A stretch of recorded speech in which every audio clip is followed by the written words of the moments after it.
Yes, good evening to all. Yes, good evening, Vivek. Good evening, Vikash, Nikhil,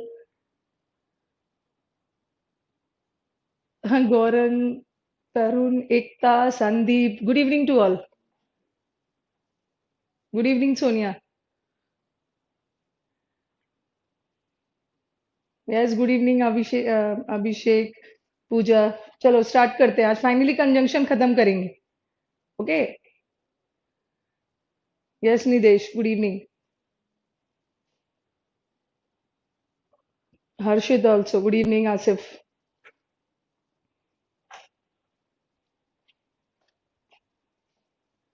Srishti, Kuldeep, Abhishek, Dikshit. I think everybody has come. Now let's get ready and start the class.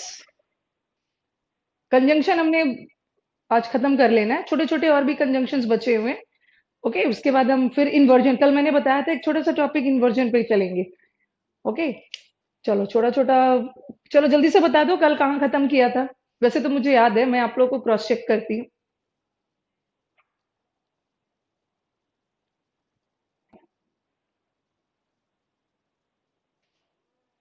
कहाँ खत्म किया था कल.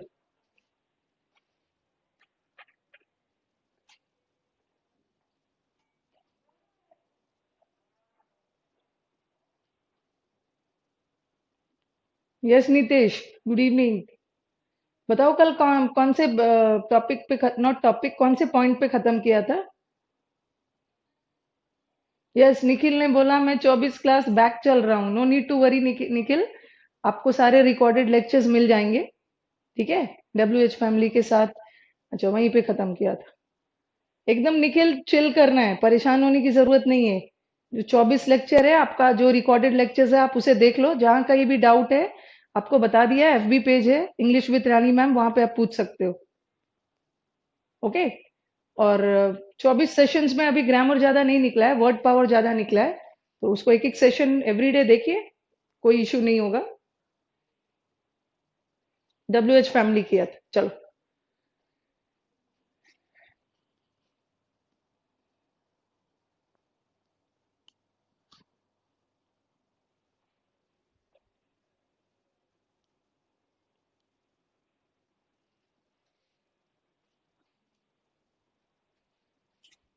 छोटे छोटे conjunctions और बचे हुए हैं, उसको पहले कंप्लीट कर लेते हैं.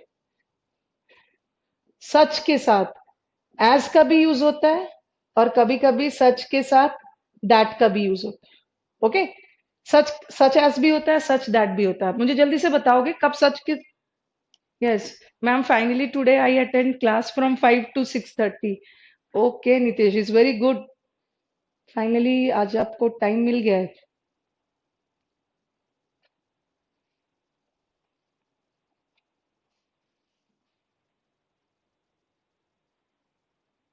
सच के साथ एज भी आता है, सच के साथ एड.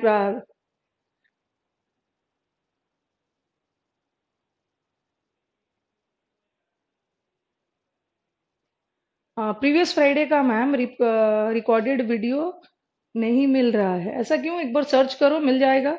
और यस, वन मोर थिंग, मैंने फिक्स प्रेपोजिशन आपको प्रोवाइड कर दिया है. ठीक है. आपने जहां से बाकी का सारा मटेरियल लिया है ना, सब्जेक्ट वर्ब और पार्ट 1 पार्ट 2 वो सब सिनोनिम्स एंटोनिम्स लिया है, वहां मैंने फिक्स प्रेपोजिशन दे दिया है. तो what you people have to do. ठीक है. फिक्स प्रेपोजिशन का PDF ऑलरेडी आपको मिल गया है, आज प्रोवाइड हो गया है. तो व्हाट कुलदीप का, today is my first class, no need to worry Kuldeep. जो क्लास मिस हो गया है, you can see the recorded lectures. Fix preposition provide कर दिया, एंड आई थिंक वहां पे 285 क्वेश्चन है. ओके. तो आपका होमवर्क क्या है, सैटरडे संडे आपकी क्लास होगी नहीं, सैटरडे संडे में 285 क्वेश्चंस वाला जो शीट है, फिलअप्स है. Okay. Fix preposition you people उसे सॉल्व करेंगे. और जब आप मंडे को आएंगे, सॉल्व करके आइएगा मंडे को पेपर के साथ. We will discuss the answers.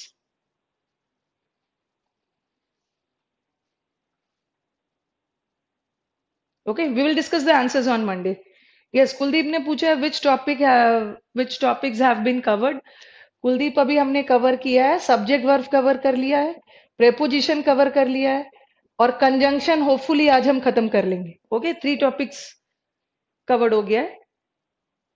Yes Nikhil, PDF कहाँ मिलेगा? आप देखना बाकी का जहाँ जहाँ कोर्स मटेरियल है, जहाँ पे, वहां पे सारा मिल जाएगा। कैसे मिलेगा ये फिक्स प्रेपोजिशन? ठीक है, मैं एडमिन को बोल दूंगी, वो आपको गाइड कर देंगे कहाँ फिक्स प्रेपोजिशन मिल जाए। ओके, बाकी जो प्रीवियस वाले हमारे पुराने स्टूडेंट्स है, जो ऑलरेडी एनरोल्ड है, उन्हें तो पता है, वरी नहीं करना है। मैं आपको एडमिन को बोल दूंगी, वो आपको बता देंगे कहाँ से मिलेगा।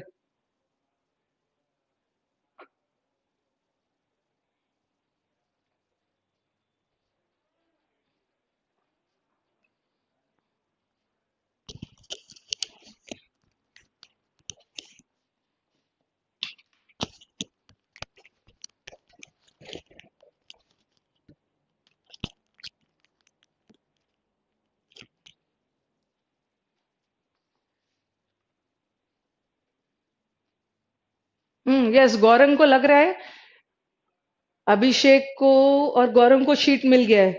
अच्छा, 185 क्वेश्चन है, ठीक है, और भी 185 होगा उस, और भी एक शीट दूंगी आपको। ठीक है, और भी एक शीट है, उसमें करीब 270 क्वेश्चन।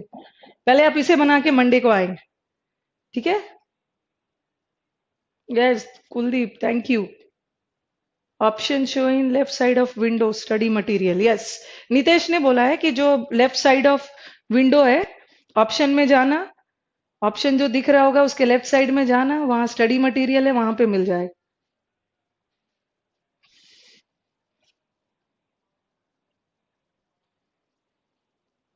हाइपर नहीं होना है, थोड़ा सा चिल करो, सब मिल जाएगा।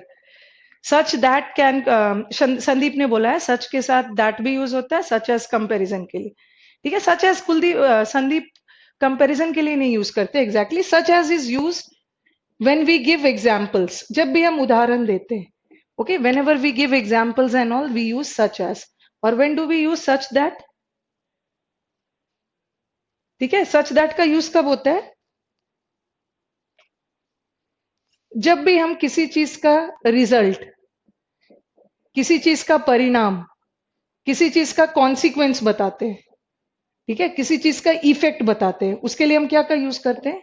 सच दैट का। ठीक है। यश ने पूछा है, क्या पढ़ा रहे हैं मैम आज? आज हम कंजंक्शन पढ़ रहे हैं और फाइनली आज खत्म करेंगे। ओके, सच एज भी यूज होता है, सच दैट भी यूज होता है। सच एज यूज करते हैं एग्जाम्पल्स देने के लिए, सच दैट यूज करते हैं जब whenever we denote result, कारण वगैरह बताने के लिए।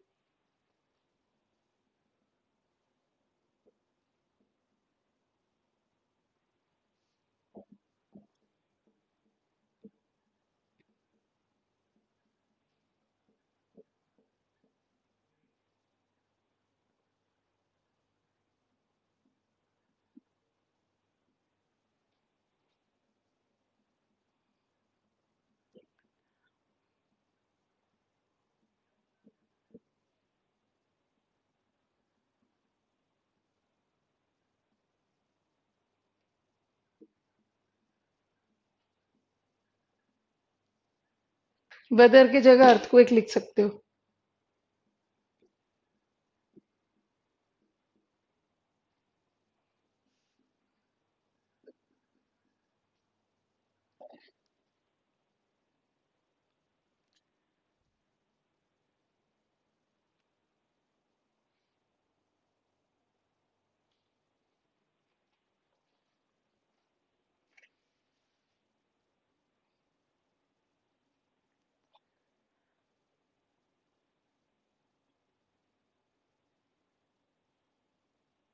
निखिल ने पूछा है कि मैं कैसे सॉल्व करूंगा। निखिल, परेशान नहीं होना है। ठीक है, फिक्स प्रेपोजिशन पहले आप, अभी किसी बच्चे ने सॉल्व नहीं किया है, आप पहले उसे घर पे ट्राई करना सैटरडे संडे। थोड़ा बहुत तो पता है ना कि प्रेपोजिशन इन आउट और आफ्टर बिफोर ओवर, ये सब प्रेपोजिशन होता है। आप सॉल्व करके आना, मंडे को हम सब लोग एक साथ डिस्कस करेंगे।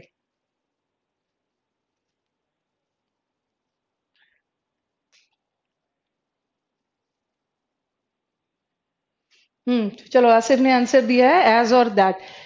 सच एज वी वर डिस्कसिंग, हम कुछ ऐसे टॉपिक्स पे डिस्कस कर रहे थे जैसे कि, सच एज का मतलब होता है जैसे कि, उदाहरण देने के लिए, जैसे कि वेदर पे, पॉलिटिक्स पे, स्पोर्ट्स पे, तो यहाँ पे एज आ जाए। द अर्थक्वेक वॉज सच, जो भूकंप था, अर्थक्वेक था, ये इतना भयानक था, जिसका रिजल्ट हुआ, जिसका कॉन्सिक्वेंस हुआ कि काफी लोग मारे गए। Such that. अभी हम सो दैट भी करेंगे।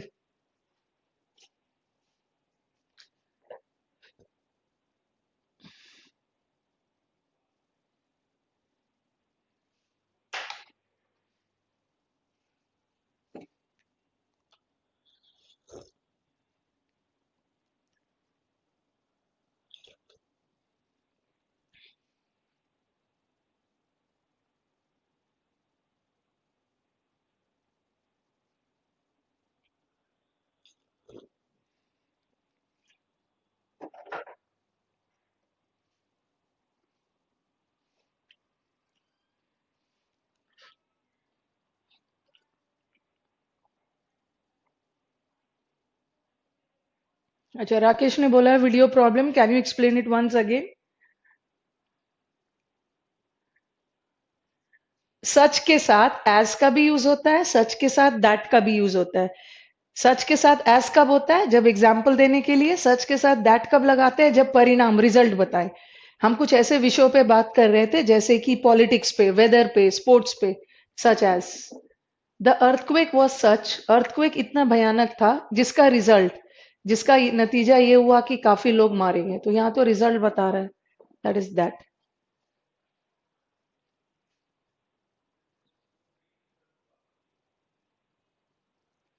चलो आगे बढ़ते हैं।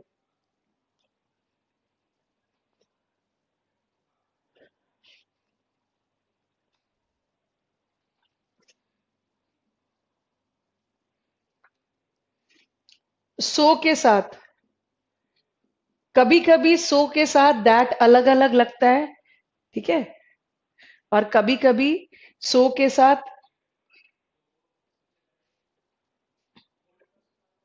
दैट एक साथ भी लगता है,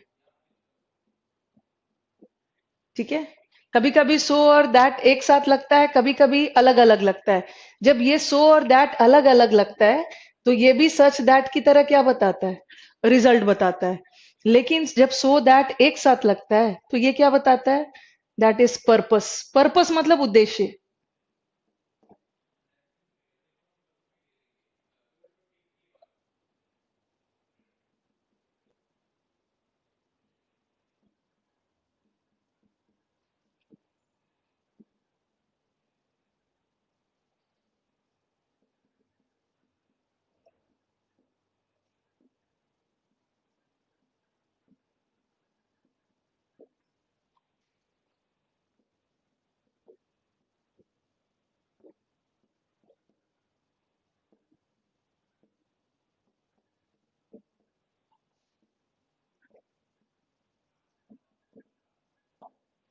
कॉपी करो पहले इसको।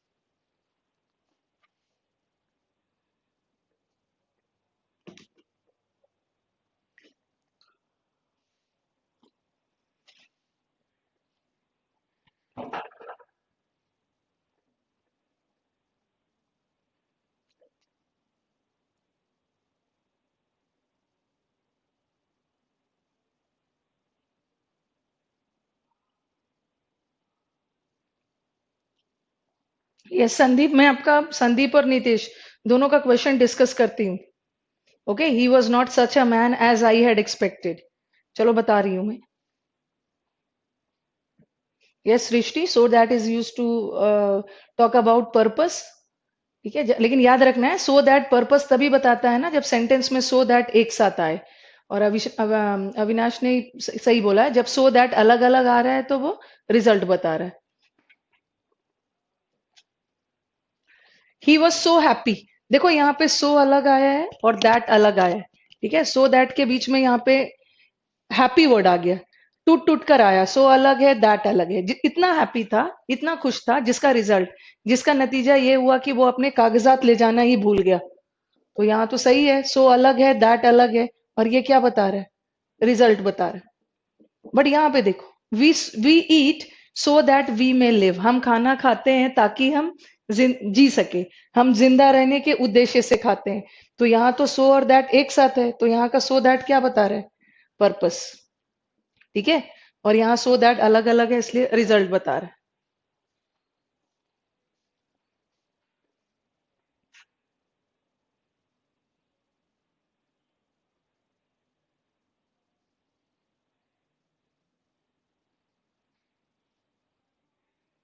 संदीप ने एक क्वेश्चन भेजा, पहले आप लिख लो फिर उसको मैं डील करती हूँ।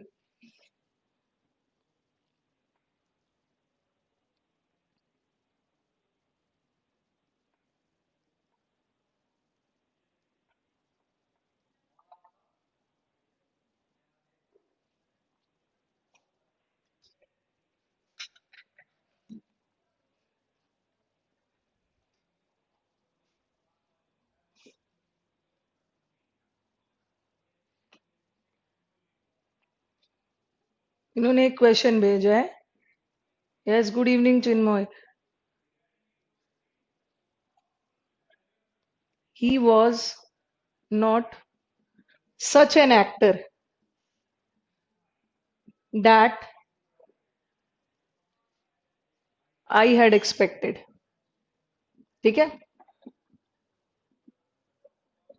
मैंने अभी क्या बताया कि सच के साथ क्या लगता है, सच के साथ एज लगता है। सच के साथ एज हम कब लगाते हैं, जब एग्जाम्पल दे रहे हैं। ठीक है, तुलना वगैरह, नॉट तुलना, एग्जाम्पल्स दे रहे हैं। और सच के साथ दैट कब लगता है, जब रिजल्ट बता रहे हैं। ठीक है, जब भी रिजल्ट बता रहे हो तो सच के साथ दैट लगता है। बट आपको याद होगा, ठीक है, एक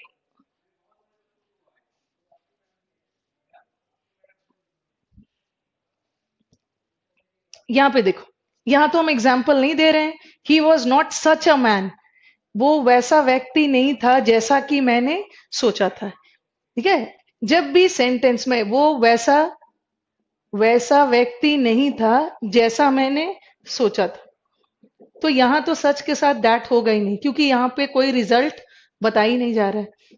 ठीक है, यहाँ पे कोई रिजल्ट नहीं है तो डैट तो होगा नहीं। आपको एक चीज याद होगा, आपको याद होगा एक एज हमने पढ़ा था, एज के तुरंत बाद क्या आता है, लास्ट क्लास हमने एज और लाइक पढ़ा था। लाइक के बाद एक नाउन या प्रोनाउन आएगा और एज के बाद एक क्लॉज आएगा। क्लॉज का मतलब क्या है, सब्जेक्ट प्लस वर्ब। तो यहाँ पे देखो सब्जेक्ट वर्ब आ रहे हैं। जब भी कोई क्लॉज आने लगे, और क्लॉज के साथ तो कभी भी दैट नहीं आएगा, तब यहाँ पे एज आएगा। कभी कभी बगैर एग्जाम्पल के भी सच के साथ, बिना एग्जाम्पल के सेंस के बावजूद भी सच के साथ एज आ सकता है, जब बाद में कोई क्लॉज। ठीक है, जैसे नितेश ने भी एक क्वेश्चन पूछा, such a man as I know is at the cinema. Such a man that, या as I know is at the cinema. अब देखो मैंने क्या बताया, सच के साथ दैट आता है। सच के साथ दैट कब आता है, रिजल्ट बताया जा रहा है, बट यहाँ तो कोई रिजल्ट नहीं बताया रहा, दैट तो आएगा नहीं। अब आपके दिमाग में आएगा कि यहाँ एज आएगा, एग्जाम्पल तो नहीं दिया जा रहा, फिर भी देखो यहाँ क्या है, सब्जेक्ट और वर्ब। और सब्जेक्ट और वर्ब मिलके क्या बना रहा है, क्लॉज। और क्लॉज के साथ कभी भी दैट नहीं आता, जब भी आता है एज आता है।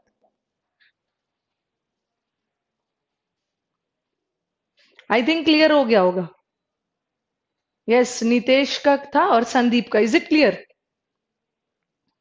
यस करो संदीप और नितेश दोनों रिस्पॉन्ड। सच के साथ एज तभी लगता है, एक तो उदाहरण देने के लिए, और सच के साथ एज हम तभी लगाएंगे दैट की जगह जब कोई बाद में क्लॉज हो। ठीक है,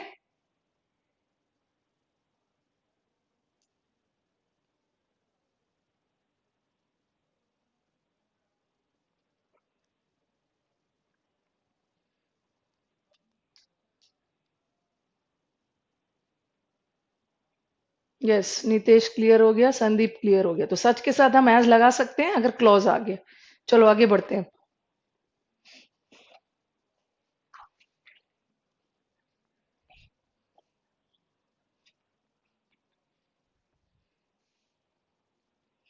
ये भी इंपॉर्टेंट कंजंक्शन है। अगर हमारे सेंटेंस में एल्स वर्ड आ गया या नथिंग एल्स वर्ड आ गया, नथिंग एल्स, कुछ भी नहीं, एल्स या नथिंग एल्स जो भी आ गया सेंटेंस में, तो उसके साथ एग्जाम में नथिंग एल्स के साथ दैन वाला कंजंक्शन लगा देंगे, गलत है। एल्स और नथिंग एल्स के साथ हमेशा कौन सा कंजंक्शन आता है, दैट इज बट। अदर के साथ, नो अदर के साथ वो क्या करते हैं, बट लगा के दे देंगे। ये गलत है। अदर या नो अदर के साथ क्या आएगा, एल्स या नथिंग एल्स के साथ पेयर में कौन सा कंजंक्शन आता है, बट। और अदर नो अदर, अदर मतलब अन्य, नो अदर मतलब दूसरा कोई अन्य नहीं, उसके साथ बट लगा के दे देंगे, क्या आएगा, देन। और एक हमारा कंजंक्शन है रैदर, रैदर के साथ और लगा के दे देंगे, रैदर के साथ हमेशा देन आएगा। एग्जाम्पल दे रही हूं, जैसे अविनाश ने, मैम बट मैं वैसे डैट के बाद, दैट के बाद हमारा क्लॉज आ सकता है, बट यहाँ सेंस क्या जा रहा है, दैट के बाद, यस पूजा, दैट के बाद तो क्लॉज आ ही सकता है, ठीक है, दैट के बाद हमारा क्लॉज आ सकता है, लेकिन याद रखना है कि अगर सच लगा रहे और बाद में क्लॉज लगा रहे, तब वो हम दैट का यूज नहीं करेंगे, तब क्या का यूज करेंगे, एज का।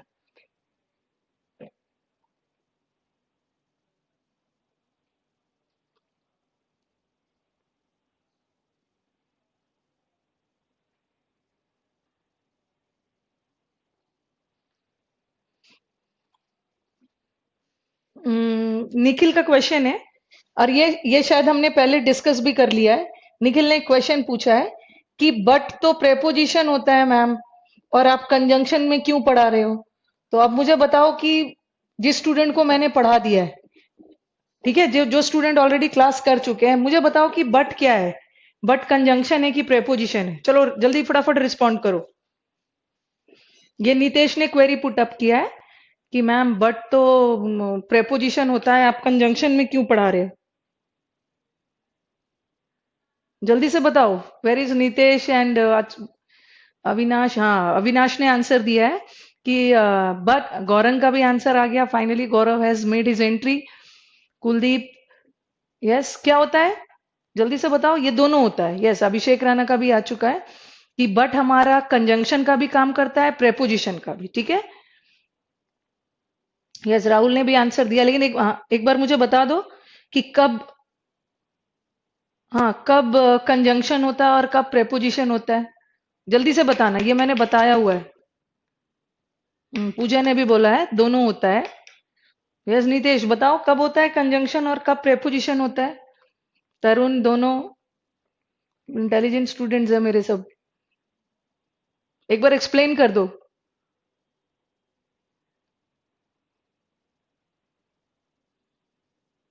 बट के बाद नाउन प्रोनाउन, दो प्रेपोजिशन, कॉन्ट्रडिक्शन के टाइम बट कंजंक्शन, कॉन्ट्रडिक्शन के टाइम लेकिन पर। यस अभिषेक ने बोला है, यस फाइनली अभिषेक ने, अविनाश और अभिषेक ने सब आंसर सही दिया है। Yes good evening.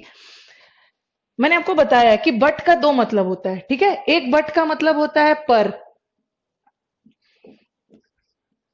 और एक बट का मतलब होता है एक्सेप्ट। पहला क्लास में हम लोगों ने किया है, जहां बट का मतलब पर निकल रहा है वहां का बट का क्या है, कंजंक्शन है। और जहां बट का मतलब एक्सेप्ट निकल रहा है, एक्सेप्ट का मतलब क्या है, के सिवाय, तो वहां का बट प्रेपोजिशन है, ठीक है, depends on the formation. Yes Abhishek you are right. Yes Sandeep का भी आंसर के सिवाय का सेंस है तो प्रेपोजिशन है। Yes he worked hard, he worked hard but he failed, ठीक है, उसने कड़ी मेहनत की पर फेल हो गया। प्रेपोजिशन के बाद नाउन बट, बट के बाद, हाँ चलो अब देखो, नथिंग, निखिल का क्वेश्चन है, निखिल कंसंट्रेट करोगे आप, nothing but books was available, ठीक है। अब देखो Nikhil, he worked hard but he failed, ये बट क्या है, यहां बट का मतलब क्या निकल रहा है, पर वो फेल हो गया, और जहां बट का मतलब पर निकल रहा है और वहां बट क्या है, कंजंक्शन। और कंजंक्शन का काम क्या होता है, दो क्लॉज, दो सेंटेंस या दो वर्ड को जोड़ना। देखो ये किसको जोड़ रहा है, he worked hard, he worked hard को जोड़ रहा है ही फेल्ड से, ठीक है, तो ये कंजंक्शन हो गया। अब देखो नथिंग बट बुक्स, अब ये जो बट लगा है किसके पहले लगा है, नाउन के पहले। अगर नाउन प्रोनाउन के पहले लगा है तो वो क्या है, प्रेपोजिशन है। और यहाँ बट का मतलब के सिवाय भी तो निकल रहा है, बुक के सिवाय कुछ भी प्रेजेंट नहीं था, तो यहाँ प्रेपोजिशन हो गया, यहाँ कंजंक्शन। आई थिंक निकल क्लियर हो गया। क्लियर हो गया है तो रिस्पॉन्ड करिए।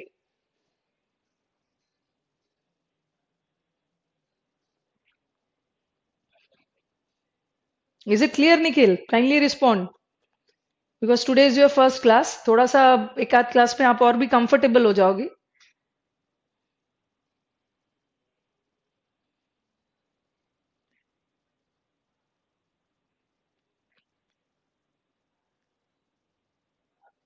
चलो आगे बढ़ते हैं।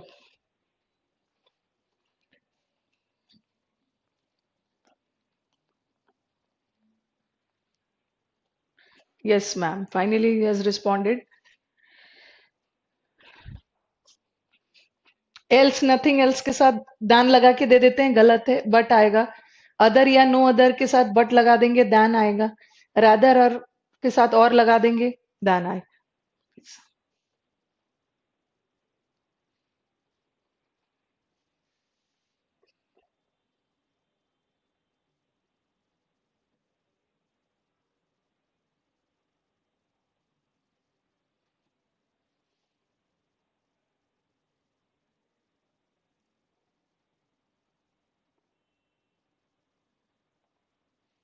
चलो लेट अस स्टार्ट। ठीक है, और एक चीज और ध्यान देना, यहां भी बच्चे थोड़ा सा गलती कर बैठते हैं। अगर मैंने आपसे पूछा, थोड़ा सा सब्जेक्ट वर्ब व्यू से चलते हैं, ठीक है। अदर वर्ड है और एक नो अदर है। अगर मैं पूछूं आपसे कि दोनों में क्या डिफरेंस है, ओके, थोड़ा सब्जेक्ट वर्ब वाले पर्पज से बताना, दोनों में क्या डिफरेंस है अदर और नो अदर में।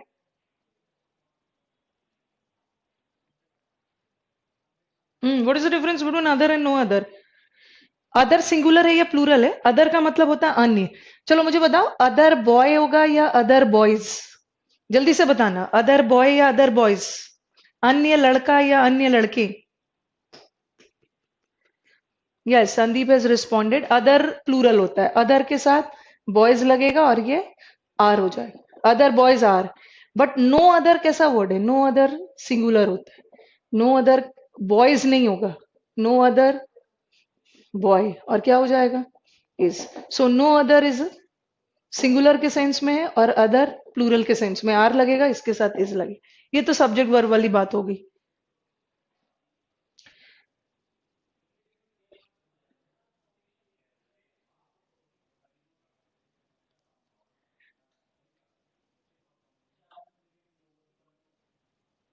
हम्म, ठीक है, बस याद रखना है, नो अदर सिंगुलर है और ये प्लूरल है। चलो अब हम कंजंक्शन वाला एग्जांपल्स करते हैं,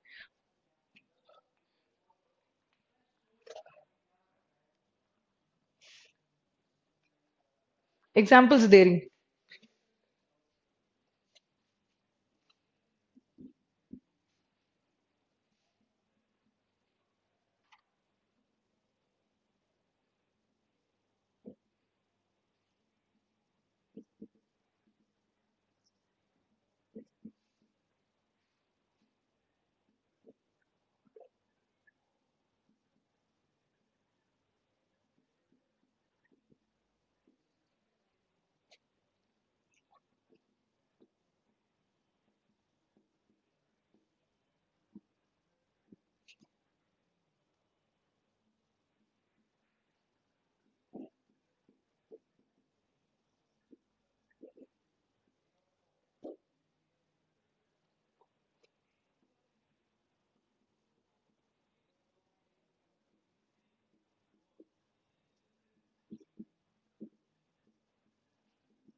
yes Nikhil, you are right, no other boy is, but other boys are.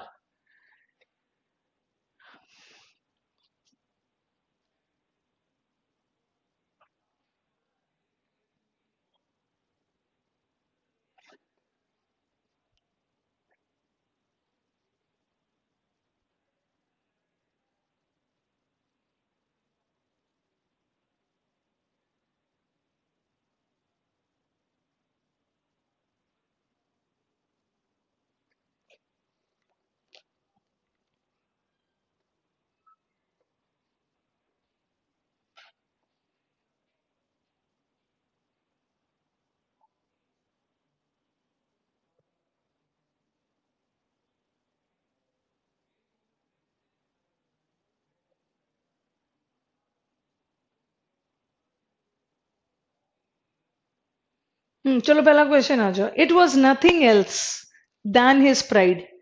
Okay, वो ये घमंड के अलावा और कुछ भी नहीं था। तो नथिंग एल्स के साथ क्या लगता है? नथिंग एल्स, एल्स या नथिंग एल्स के साथ दैन लगा के दे देते हैं, बट होता है। I would rather go to school और स्टे एट होम। ओके, घर पे रहने की बजाय मैं चाहूंगी कि मैं स्कूल चले जाऊं। और रादर के साथ इधर मैंने दैन लगा दिया, और रादर के सॉरी रादर के साथ और लगा दिया है। रादर के साथ और नहीं होगा, दैट इज दैन। THAN वाला दैन, EN नहीं। He has no other claim. Claim का मतलब क्या है? दावा। उसके पास अपनी संपत्ति के अलावा दावा करने के लिए कुछ भी नहीं था। और नो अदर या अदर के साथ बट नहीं लगाते, that is than. He wants nothing else than peace नहीं होगा, दैट इज बट पीस।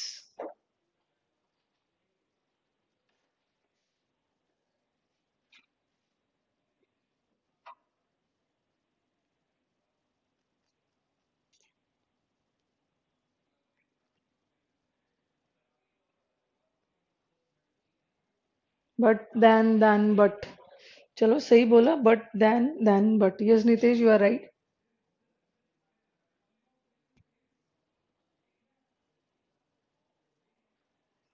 चलो एक छोटे कंजंक्शन में, अभी 3 कंजंक्शन और बचा हुआ है, उसको करके फिर इन्वर्जन, कल जो मैंने बताया था इन्वर्जन करते हैं।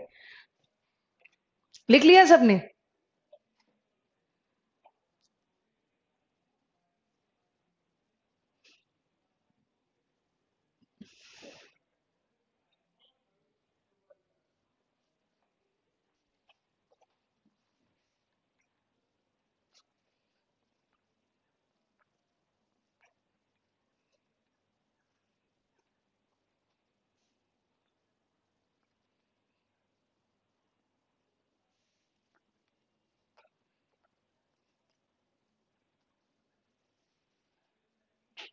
यस। अच्छा, अविनाश पूछ रहे हैं दो और एस दो में क्या डिफरेंस। दो का मतलब क्या है अविनाश? दो का मतलब होता है यद्यपि, और एस दो का मतलब होता है जैसे कि। ये देखो, ही बिहेव्स एज दो ही न्यू एवरीथिंग। ठीक है, एज दो ऐसा बिहेव किया कि जैसे कि उसे सब पता ही हो। तो एज दो का मतलब होता है जैसे कि, जैसे एज दो बोलते हो ना, या एज इफ भी बोलते हो, उस सेंस में। और दो का मतलब तो यद्यपि हो।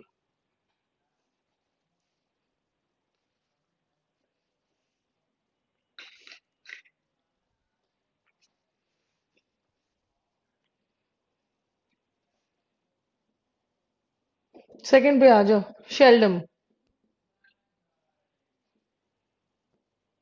चलो बताओ शेल्डम का मतलब क्या है। एक शेल्डम मैं आपको एडवर्ब में भी पढ़ाऊंगी, ठीक है? एक एडवर्ब में भी पढ़ना है और एक कंजंक्शन में भी पढ़ना है। कभी कभी शेल्डम एडवर्ब भी होता है, कभी कभी शेल्डम कंजंक्शन भी होता है। चलो बताओ, what is the meaning of seldom. Seldom का मतलब क्या है? वेरी हार्डली, ना के बराबर, बहुत कम, हार्डली के सेंस। बताओ शेल्डम के साथ कौन सा कंजंक्शन आता है?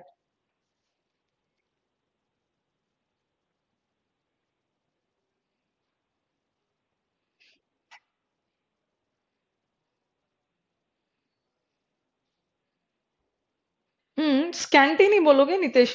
स्कैंटी तो होता है ना मात्रा में कम।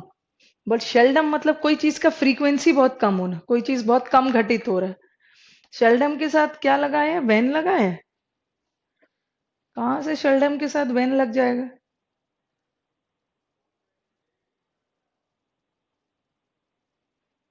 Any one of you, seldom के साथ कौन सा कंजंक्शन आता है? हाँ, एक मोहित ने आंसर दिया, एवर।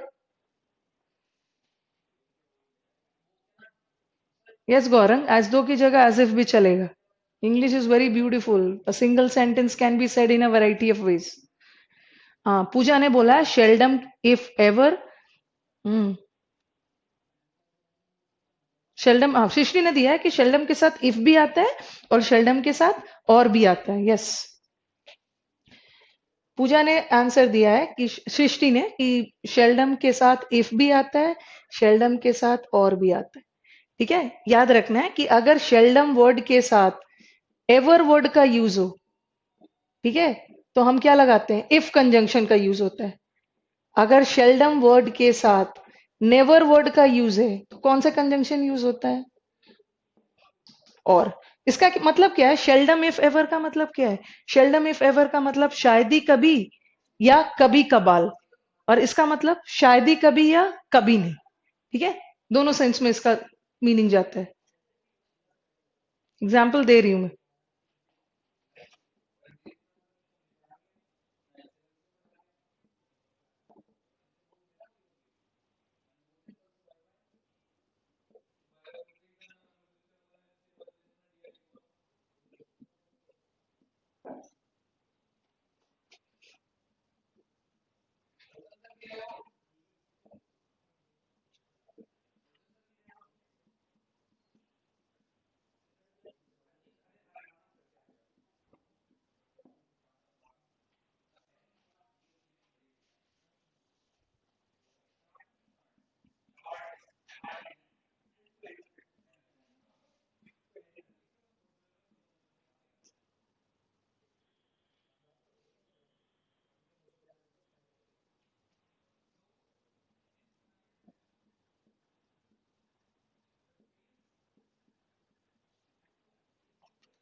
चलो इसको लिखो, फिर मैं समझाती हूँ।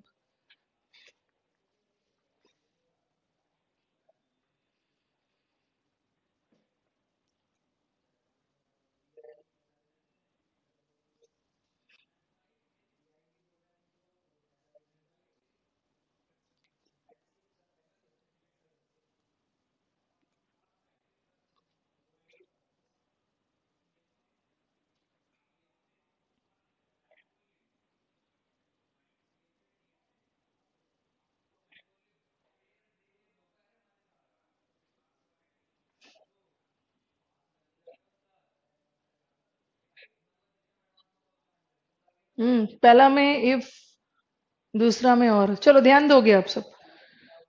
ठीक है, अब आंसर देना, 1 मिनट रोक दो और ध्यान दोगे। शेल्डम और या if ever he helps the poor, और शेल्डम और never he helps the poor. यहाँ शेल्डम वर्ड के साथ क्या लगा है? यहाँ शेल्डम वर्ड के साथ एवर वर्ड लगा। अगर एवर वर्ड लगा है तो कौन सा कंजंक्शन लगाओगे? इफ। यहाँ पे क्या लगा है? नेवर वर्ड, तो यहाँ पे क्या लगाओगे? और। अब कुछ बच्चों के दिमाग में ये भी आ रहा है कि ऐसा भी तो कर सकते हैं कि इफ को इफ रखते हैं और सॉरी, और को और रखते हैं, सपोज और होता तो और को और रखते हैं और एवर को ही नेवर में बदल देते हैं। कुछ के दिमाग में ये भी आएगा, जैसे सृष्टि ने कुछ ऐसे, अच्छा नहीं, कुछ और आंसर दिया है उन्होंने। कुछ बच्चों के दिमाग में ऐसा आएगा ना, सपोज ऐसा क्वेश्चन आ गया, seldom if never he helps the poor. ठीक है, इसकी हिंदी क्या है? शेल्डम इफ एवर, शायद ही कभी या कभी कभार वो गरीबों की मदद करता है। और यहाँ पे क्या है? शायद ही कभी या कभी नहीं। यहाँ तो ठीक है, कभी कभार कर भी देता है, बहुत कम करता है बट कभी कभार कर भी देता है।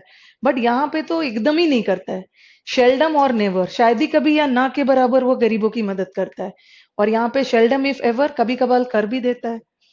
अब देखो ऐसा सेंटेंस आ गया तो शेल्डम के साथ क्या वर्ड लगा है? नेवर। नेवर है तो क्या आ जाएगा? और।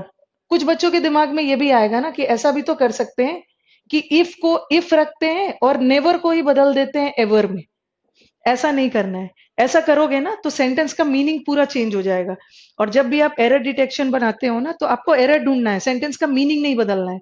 अगर सेंटेंस बोल रहा है कि वो कभी नहीं करता है, अगर आप एवर लगा दोगे तो मीनिंग बदल जाएगा। मीनिंग जाएगा कि वो कभी कभार कर भी देता है। तो you don't have to change this, ever never को नहीं बदलना है, एवर नेवर के अकॉर्डिंग कंजंक्शन को बदलना है। ठीक है, ओके, एवर नेवर देखते हुए कंजंक्शन को बदलना है। बट कई बार केस ऐसा भी आ जाता है ना कि जब हमें ये बदलने की जरूरत नहीं पड़ती, एवर नेवर में ही कुछ बदलना है। वो तो सेंटेंस को ध्यान में देखते हुए देखना है। ठीक है। यस, नितेश ने बोला है, नितेश इज इंटेलिजेंट। ऐसा नहीं करेंगे मैम, बिकॉज मीनिंग चेंज हो जाएगा। Yes Nitesh, you are right. ठीक है, एवर रहेगा तो इफ लगा देना, नेवर रहेगा तो और लगा देना। लेकिन कभी कभी सिचुएशन के अनुसार, मीनिंग के अकॉर्डिंग चीजों को बदलना भी पड़ता है। नेक्स्ट सेंटेंस देखो, Seldom or ever have I turned a beggar without giving him alms. Alms का मतलब तो सबको पता है. Alms का मतलब क्या है? भिक्षा दान. इस सेंटेंस का मीनिंग क्या जा रहा है? शेल्डम और एवर ये बोलना चाह रहे हैं कि शायद ही कभी या कभी नहीं मैंने बिना किसी गरीब को बिना भिक्षा दिए हुए वापस लौटाया हो. सेंटेंस का मीनिंग यही जा रहा है ना. शेल्डम और एवर बोलना क्या चाह रहे हैं? शेल्डम और एवर का मतलब शायद ही कभी ऐसा हुआ हो कि मैंने किसी गरीब को बिना भिक्षा के वापस लौटाया है. इसका मतलब वो बोलना चाह रहे हैं कि मैंने कभी किसी गरीब को वापस नहीं लौटाया है. ठीक है, तो उस केस में हमें क्या करना है ना, सेंटेंस का मीनिंग को देखते हुए और को और रखना ये सही है. क्योंकि सेंटेंस का मीनिंग क्या जा रहा है, वो ये बोलना चाह रहे हैं ना कि मैंने कभी भी किसी को वापस लौटाया ही नहीं है, किसी गरीब को बिना किसी बेगर भिखारी को बिना भिक्षा दिए हुए. उस केस में आप नेवर करोगे. Is it clear? एक बार बताओ मुझे ये. अक्सर तो हम कंजंक्शन बदलते हैं, बट कभी कभार एवर एवर नेवर को भी बदला जा सकता है, वो साथ में मीनिंग देखते हुए. देखो आगे जाके हमारा सेंटेंस क्या जा रहा है. आगे जाके हमारा सेंटेंस है ना विदाउट, एकदम आगे जाके पूरा सेंटेंस नेगेटिव जा रहा है. इसीलिए हमें इसको भी नेगेटिव नेवर में रखना है. ये आपके एग्जाम का आया हुआ क्वेश्चन है. Yes Avinash, clear.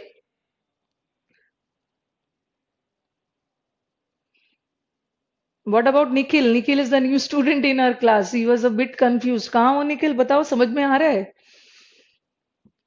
Clear. Vivek also clear. चलो.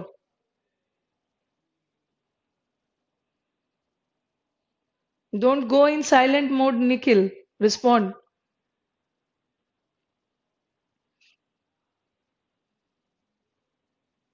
एक दो और भी है, मुझे लग रहा है आज नए स्टूडेंट है. नए स्टूडेंट्स को एकदम पैनिक नहीं होना है, आपके पास अभी बहुत टाइम है. आराम से एक एक वीडियो देखो. वर्ड पावर जो है वो तो समझ में आ जाएगा. थोड़ा सा ग्रामर में जहां दिक्कत होगी आप पूछ सकते हो. निखिल ने बोला है कंफ्यूजन होता है. क्या चीज का कंफ्यूजन है? पूछो आप यहाँ अपना कंफ्यूजन हटाने आए हो. ठीक है, कंफ्यूज होने नहीं आए हो. मैम हिंदी करनी पड़ेगी फिर तो. हाँ, थोड़ी सी तो सेंटेंस, अगर मैंने तो हिंदी में समझा दिया, आप इंग्लिश में भी पढ़ लो. इंग्लिश में क्या मीनिंग जा रहा है कि I have never turned a beggar without giving him arms. ठीक है, तो आई हैव नेवर टर्न तो नेवर लगा दो. हिंदी तो मैं आपके डिमांड पे कन्वीनियंस के लिए कर देती.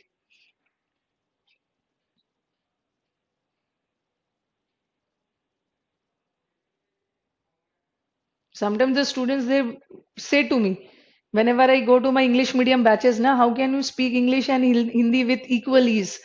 तो I tell them I'm an Indian. Indian को तो हिंदी बोलना आता ही है और इंग्लिश वो सीख ही लेते हैं. Because I have a batch, English medium batch, where I have students from all across India. दूर दूर लेह लद्दाख साउथ के भी काफी बच्चे हैं, तो उन लोगों की डिमांड होती है ma'am don't speak in Hindi, speak in English only. No doubt ये तो हमारा this is a bilingual batch, तो हमें दोनों यूज करना है. ऐसा नहीं है विषय की हिंदी करनी पड़ेगी, आप इंग्लिश भी कर सकते हो. इसका मतलब जा रहा है कि आई हैव नेवर टर्न्ड अ बेगर, बिना भिक्षा दिए हुए मैंने वापस किया ही नहीं है. नेवर का सेंस जा रहा है. चलो.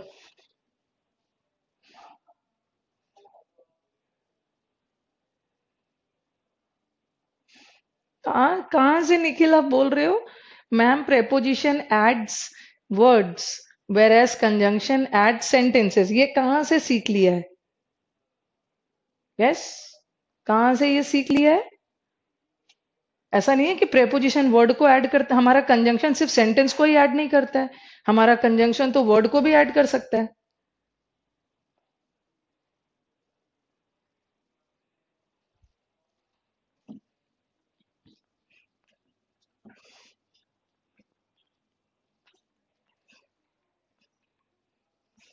अब आ जाओ दो important conjunctions.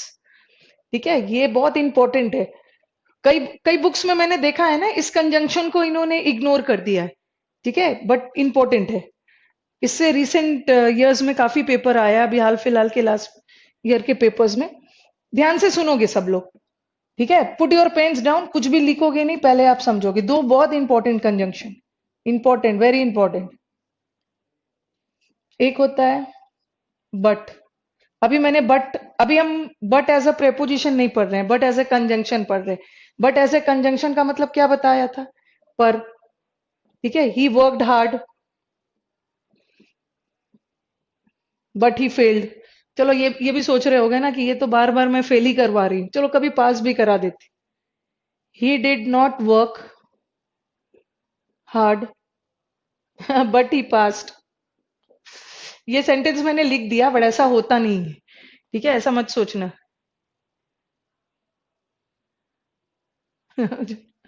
But he did not work hard but he passed. उसने वर्क नहीं किया, कड़ी मेहनत, फिर भी पास हो गया। ओके, इस सेंटेंस को बहुत ज्यादा दिल से नहीं लेना, ऐसा होता नहीं है। लेकिन फिर भी पर का सेंस जा रहा है। फॉर। आपको याद होगा जब मैंने आपको प्रेपोजिशन पढ़ाया था, उसमें पढ़ाया था कि सिंस एंड फॉर। चलो मुझे जल्दी से बताओ कि सिंस एंड फॉर क्या होता है, प्रेपोजिशन की कंजंक्शन। फटाफट बताना। निखिल ने बोला है मैम एक न्यू बैच लाए टॉप रैंकर्स पे। यही नहीं, इसी को न्यू बैच मान लेना है।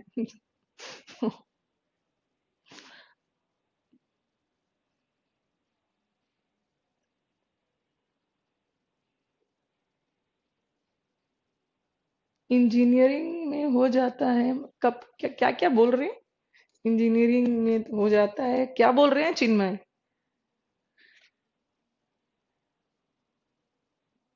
कब कब?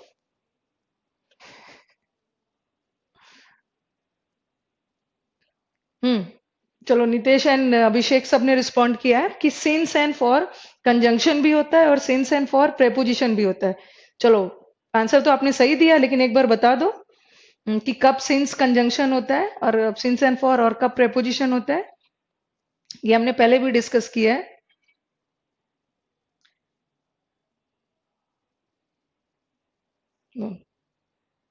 ठीक है, ये हमने किया था ना, सिंस मंडे। जैसे लिखा मैंने, ही हैज बीन एब्सेंट। ये मैं क्यों बता रही हूँ, क्योंकि आगे जाके आपको पता चलेगा। अच्छा, चिन्मय ने बोला है कि मैम कभी कभी इंजीनियरिंग में पास हो जाते हैं बिना पढ़े भी। माय गॉड, बट सीजीएल में ऐसा नहीं होगा।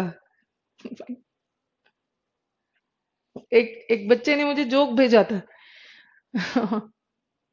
जोक भेजा था, एमबीबीएस करके डॉक्टर बनते हैं, ठीक है, सीए करके चार्टर अकाउंटेंट करते हैं। एक क्वेश्चन पुटअप कर रही हूँ, फटाफट बताओगे। एमबीबीएस करके डॉक्टर बन जाते हैं, एकदम श्योर शॉट है। सीए करके चार्टर अकाउंटेंट बन जाते हैं। इंजीनियरिंग करके क्या बनते हैं, जल्दी से बताना थोड़ा।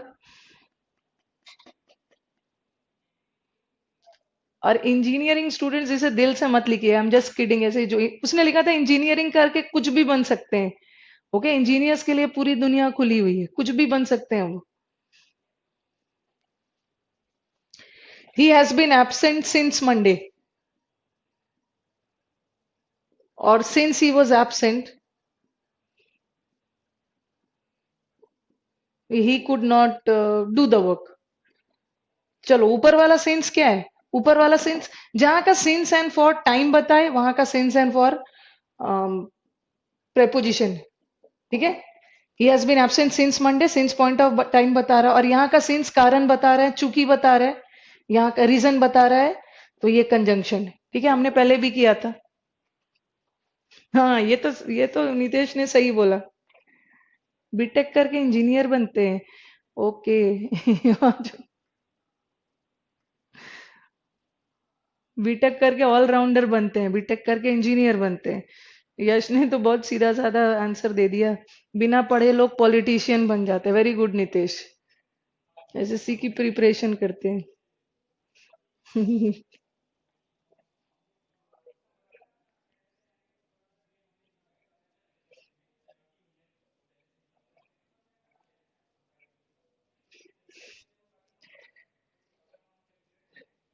But he did not work hard but he passed. उसने कड़ी मेहनत नहीं की, फिर भी पास हो गया। ये तो बट वाला गया। एक फॉर लगाया मैंने, यहाँ सिंस लिखा, यहाँ का सिंस टाइम बता रहा था, प्रेपोजिशन है, यहाँ कारण बता रहा है, कंजंक्शन। ठीक है। हम्म। हाँ, वही संदीप, मुझे बट फॉर वाला सेंस बताना है, इसीलिए मैं इसको यूज कर रही। और ऐसा मैंने लिखा, he has been working for 2 days। और फिर मैंने लिखा he could not come for he was ill. देखो दोनों जगह फॉर देखो, he has been working for 2 days, वो 2 दिनों से काम कर रहा है। तो यहाँ का फॉर टाइम बता रहा है, प्रेपोजिशन है। He could not come for he was ill, बीमार था इसलिए नहीं आया। तो यहाँ फॉर क्या बता रहा है, कारण। ठीक है,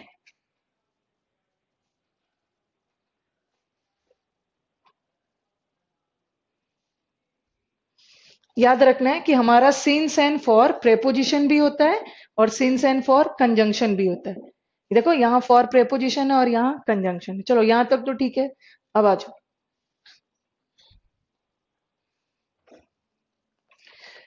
बट एक अलग कंजंक्शन है जिसका मतलब होता है फॉर, सॉरी, बट एक अलग कंजंक्शन है जिसका मतलब होता है पर, और फॉर भी एक कंजंक्शन है। फॉर भी अलग से एक कंजंक्शन है, ठीक है, जो कि कारण बताता है, रीजन बताता है, जो कि मैंने अभी आपका लिखा। He was, he could not come for he was ill. ठीक है, यहाँ का फॉर क्या बता रहा है, कारण बता रहा है, बिकॉज के सेंस में जा रहा है, कारण बता रहा है। तो बट एक अलग कंजंक्शन है, फॉर एक अलग कंजंक्शन है। बट एक कंजंक्शन होता है बट फॉर, ठीक है। दो, ये बट अलग सेंटेंस में यूज हो रहा है, फॉर भी अलग अलग यूज हो रहा है सेंटेंस में। बट एक दोनों जब एक साथ आ जाता है, बट फॉर, ये भी एक कंजंक्शन होता है जिसका मतलब होता है इन स्पाइट ऑफ, सॉरी, जिसका मतलब होता है विदाउट, के बिना। ठीक है, इसको याद रखना है। बट एक अलग कंजंक्शन है, फॉर एक अलग कंजंक्शन है। दोनों एक साथ सेंटेंस में आता है, अलग अलग नहीं आएगा, जब भी आएगा रहेगा एक ही साथ। ये भी एक, दोनों मिला के एक कंजंक्शन है जिसका मतलब होता है विदाउट, के बिना। से लिखा मैंने, but for his timely help he would not have survived. लिखो इसको पहले।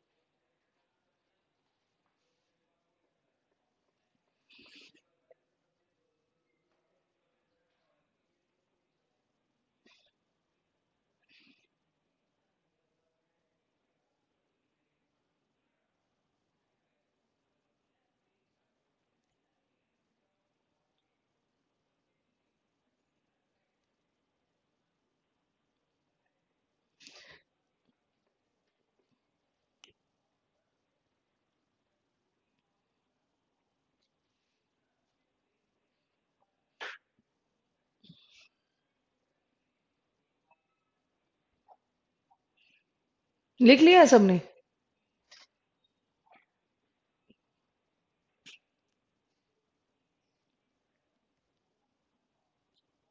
But for his timely help he would not have survived. चलो यहाँ पे बट फॉर का मतलब क्या है, ये बट फॉर अलग अलग सेंटेंस में यूज होता है, इसका मतलब अलग है। जब एक साथ आ जाता है इसका मतलब है विदाउट। इसका हिंदी क्या है, उसके टाइमली हेल्प के बिना। ठीक है, हाँ मैम। उसने बोला मैम हार्डली स्कार्सली कंजंक्शन सब रिपीट होगा। But for his timely help, उसके टाइमली हेल्प के बिना वो सरवाइव नहीं करता, वो बचा नहीं होता, ठीक है, बच नहीं पाता।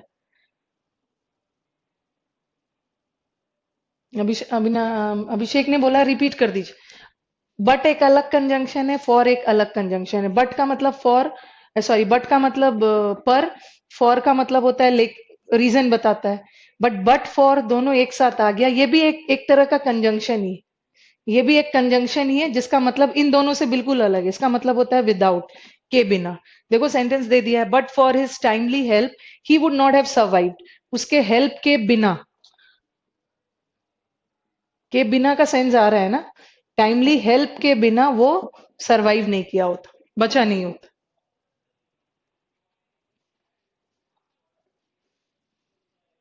इज इट क्लियर अभिषेक?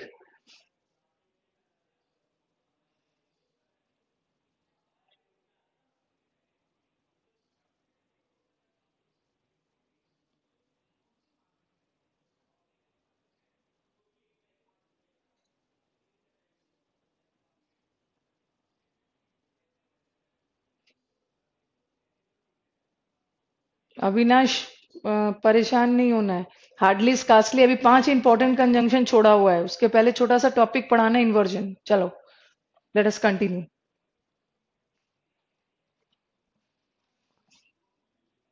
एक और कंजंक्शन है। एक तो बट फॉर याद रखना है।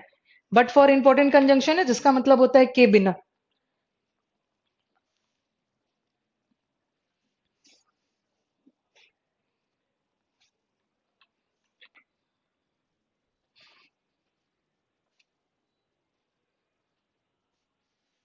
ये सबका इंग्लिश में अलग अलग दुख दर्द है भाई। दीना ने भेजा है, मैम इंग्लिश सेंटेंस समझ जाते हैं पर लिखने में दिक्कत आया करती है।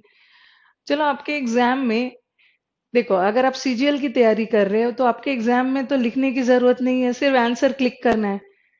ठीक है, तो वहां तो वो वाला प्रॉब्लम नहीं है। बट अगर डिस्क्रिप्टिव में आते हो, तो डिस्क्रिप्टिव में अगर इंग्लिश लिखने में दिक्कत है तो right it in Hindi, Hindi में लिखना। ठीक है, एक बार एग्जाम क्रैक कर जाओ, उसके बाद जॉब मिल जाएगी ना, उसके बाद कैसे लिखना है, क्या लिखना है, आप आराम से करते रहना। बट अभी तो नौकरी चाहिए। आई कैन अंडरस्टैंड, मैं प्रैक्टिकली लिखना भी जरूरी है, बट अभी फोकस करो आप एग्जाम पे। डिस्क्रिप्टिव अपनी हिंदी में लिख देना, कोई इश्यू नहीं है।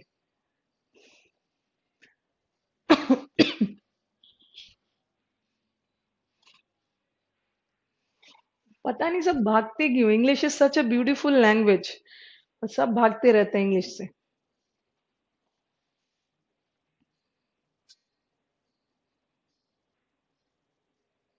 सीडीएस में कैसा होता है मैम? सीडीएस का भी पेपर था, सीडीएस का पेपर तो बहुत अच्छा आया था।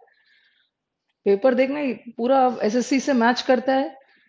ठीक है, इस बार थोड़ा एक्टिव पैसिव और नरेशन भी पूछ दिया, सेंटेंस अरेंजमेंट ज्यादा आता है।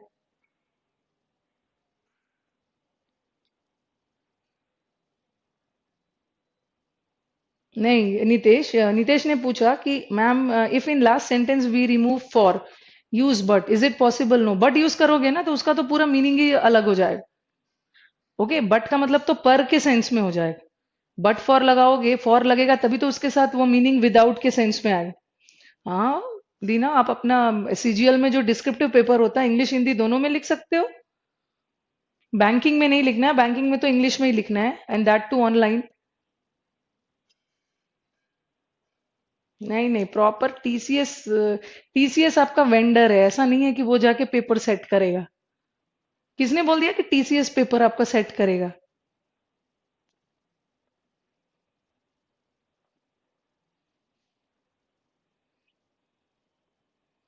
पता नहीं इतना दिमाग सब क्यों लगाते हैं, चुपचाप अपनी पढ़ाई पे ध्यान देना है। टीसीएस आपका वेंडर है, एग्जाम कंडक्ट करेगा, वो पेपर सेट नहीं करेगा।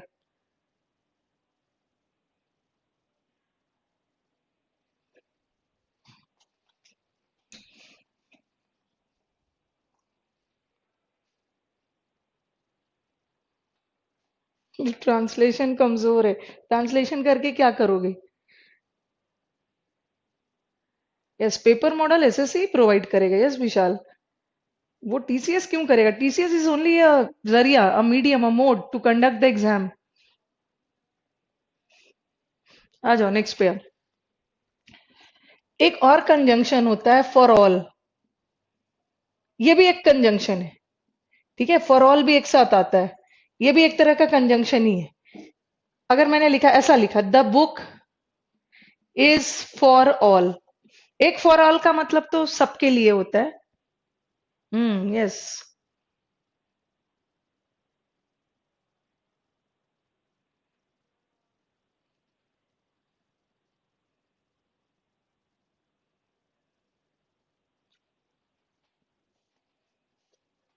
चलो, अच्छी बात है ना, पेपर सेट भी कर दे तो कोई दिक्कत नहीं है। आप लोग तो स्मार्ट स्टूडेंट हो भाई। TCS will only conduct our exam, RTI का रिप्लाई आया था। आरटीआई से मैंने भी बात की थी, उसने बोला था कि अपने स्टूडेंट्स को बोलिएगा घबराने की जरूरत नहीं है, पेपर अच्छा आएगा। और खास करके दो स्टूडेंट है यहाँ पे, चिन्मय और गौरंग, उन्हें तो खास करके बोलिएगा कि वो सब चीज की चिंता छोड़ दे, टीसीएस क्या कर रहा है, पेपर अच्छा आएगा, पढ़ने पे ध्यान लगाए।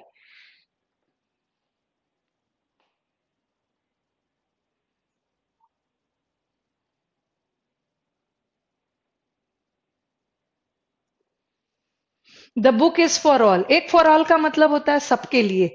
दिस बुक क्या है? सब्जेक्ट। इज क्या है? वर्ब। और ये जो ऑल है ना, ये ऑब्जेक्ट है। ठीक है, this book is for all, ये बुक सबके लिए है, ये ऑल हमारा ऑब्जेक्ट है। जल्दी से बताओ ये ऑल क्या है, नाउन है कि प्रोनाउन है? मैंने आपको बताया है ना कि ऑब्जेक्ट होने के लिए क्या होना है, नाउन या प्रोनाउन। प्रोनाउन तो ये है नहीं, ये सॉरी नाउन तो ये है नहीं, ये क्या है? प्रोनाउन है।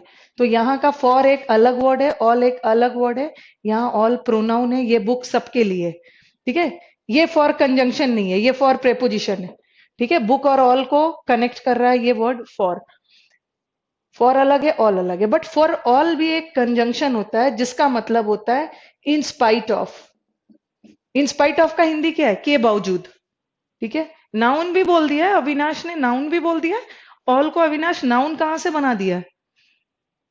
यस, कौन सा नाउन है जरा बताना अविनाश।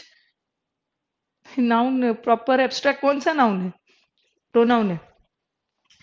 ठीक है, ये बुक सबके लिए, यहाँ का ऑल प्रोनाउन है और फॉर ऑल अलग वर्ड है। बट एक एक होता है फॉर ऑल कंजंक्शन एक साथ, जिसका मतलब होता है in spite of. In spite of का मतलब क्या है? के बावजूद। इस ऐसा सेंटेंस आपको मिल जाएगा, for all his wealth he is a माइजर। माइजर का मतलब तो सबको पता है, कंजूस। For all his wealth he is a माइजर, इसका हिंदी क्या है? For all. अच्छा मुझे बताओ यहाँ क्या सेंट सब, यहाँ सबके लिए जा रहा है? एक एक फॉर ऑल का मतलब तो सबके लिए होता है, तो यहाँ तो सबके लिए का सेंस जा नहीं रहा है। फॉर ऑल हिज वेल्थ मतलब इन स्पाइट ऑफ, संपत्ति के बावजूद भी वो क्या है? कंजूस है। तो फॉर ऑल का मतलब भी होता है इन स्पाइट ऑफ। और ये वर्ड मैंने आपको कुछ कॉन्ट्राडिक्टरी कंजंक्शन करवाया है ना, जैसे वेर एज, वाइल, बट, वो सब किया है ना हमने, ऑल दो। तो ये फॉर ऑल भी कॉन्ट्राडिक्टरी होता है। कॉन्ट्राडिक्टरी होपफुली पढ़ा है हमने पहले। कॉन्ट्राडिक्टरी मतलब विरोधाभास। देखो उसके पास संपत्ति है, पॉजिटिव है, फिर भी वो कंजूस है, नेगेटिव है। Is it clear? For all and but for, दो इंपॉर्टेंट कंजंक्शन है।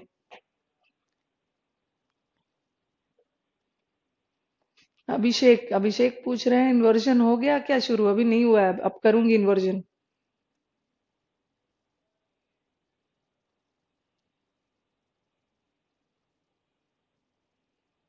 चलो जल्दी से रिस्पॉन्ड करो, फॉर ऑल क्लियर हुआ है कि नहीं? But for, for all, finally इसको खत्म करके फिर मैं इन्वर्जन पे आती हूँ।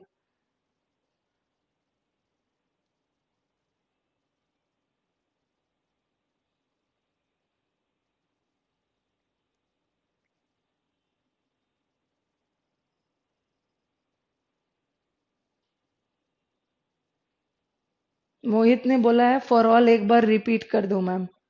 ठीक है, हाँ डिस्पाइट भी हो सकता है नीतीश। डिस्पाइट के साथ ऑफ नहीं आता, इंस्पाइट के साथ ऑफ आता। मोहित ने बोला एक बार रिपीट कर दो। ये देखो, ये जो फॉर ऑल है ना, सॉरी, ये फॉर ऑल है, इसका एक मतलब होता है सबके लिए। हिंदी लिखना भी सिखा दिया मुझे से।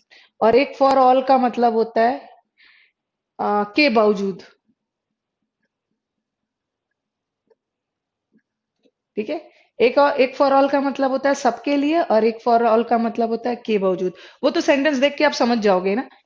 ठीक है, जहां फॉर ऑल का मतलब सबके लिए लिख ले, तो वहां का फॉर प्रेपोजिशन है। ठीक है, और ऑल एक प्रोनाउन है। बट फॉर ऑल जहां के बावजूद के सेंस में है, ये पूरा वर्ड ही एक कंजंक्शन है। ठीक है, this book is for all, और ऊपर वाला सेंटेंस दिया, for all his wealth he is a माइजर। अब तो थोड़ा सेंटेंस देख के आपको समझना है ना। This book is for all, यहाँ तो ये बुक के बावजूद का सेंस नहीं जा रहा है ना, ये बुक सबके लिए है। सबके लिए है तो ये फॉर प्रेपोजिशन है, ये प्रोनाउन है। बट यहाँ तो के बावजूद का सेंस आ रहा है, ये कंजंक्शन है।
चलो यहाँ बट फॉर का मतलब क्या जा रहा है? But for his hard work, without his hard work के बिना he would not have completed the work.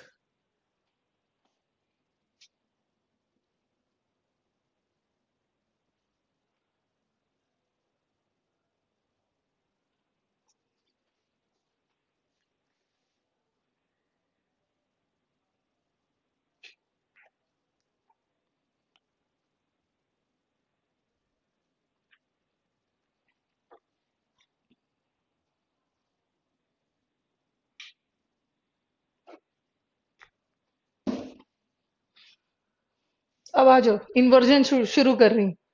ध्यान से सब सुनोगे, इन्वर्जन होता क्या है, कहाँ कहाँ इसका यूज हो।